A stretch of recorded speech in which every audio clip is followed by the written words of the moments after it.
Halloween is here, and in the spirit of the season, it's always fun to tell ghost stories or watch a scary movie in the dark. What some people may not know is that the University of Maryland has some of its very own ghost stories. University archivist Ann Turcos happily shares the information with those who ask. Halloween is a very popular time for people to come and ask us in the archives about our ghost tales. There are more than a few ghost stories surrounding the university, and some say several buildings are haunted.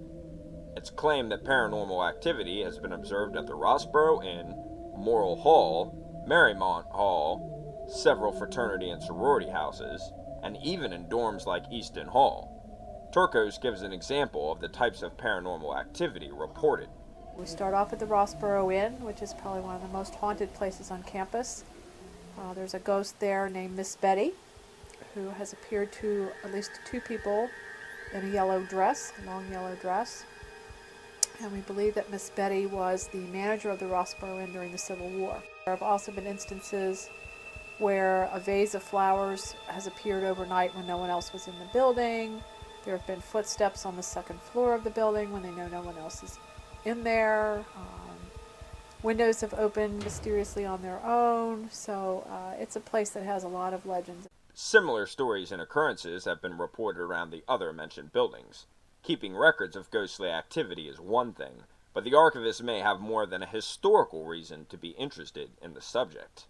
I personally have had a ghostly experience on this campus, a ghost that was of someone very close to me who worked here at the university. So I think there's a good chance there probably is some reality to it. The experience didn't leave her the same. Until I had that one personal experience, I wasn't really sure about all that, but I'm very positive they do this. It was kind of scary at the time, but on the other hand, it was very comforting to know that that person was very close by. Turcos isn't alone. Senior Brendan Holleran shares what he thinks about the subject. I've heard some pretty convincing stories from friends of mine. I just, in my experience, I just think that, there are certain things that can't be explained. Senior Stephanie Schnick had her own experience with what may have been a ghost. When I was laying in bed, I was completely awake and I thought someone said hi to me. That kind of stuff, I'm like, that was weird.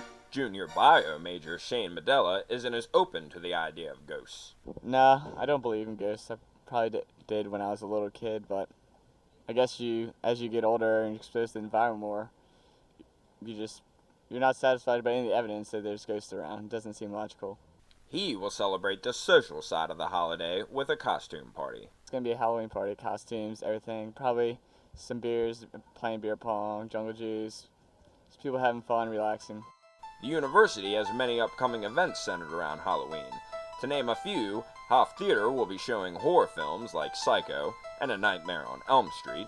The SGA is featuring their third annual Haunted House in the Grand Ballroom Lounge at the Stamp Student Union on the night of the 28th, and there will be a concert featuring the Matt and Kim Band in the Grand Ballroom on the 30th.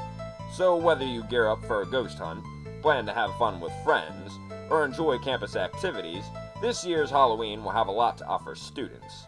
Reporting from a possibly haunted college park, for Terp Weekly Edition, I'm Matt Butner.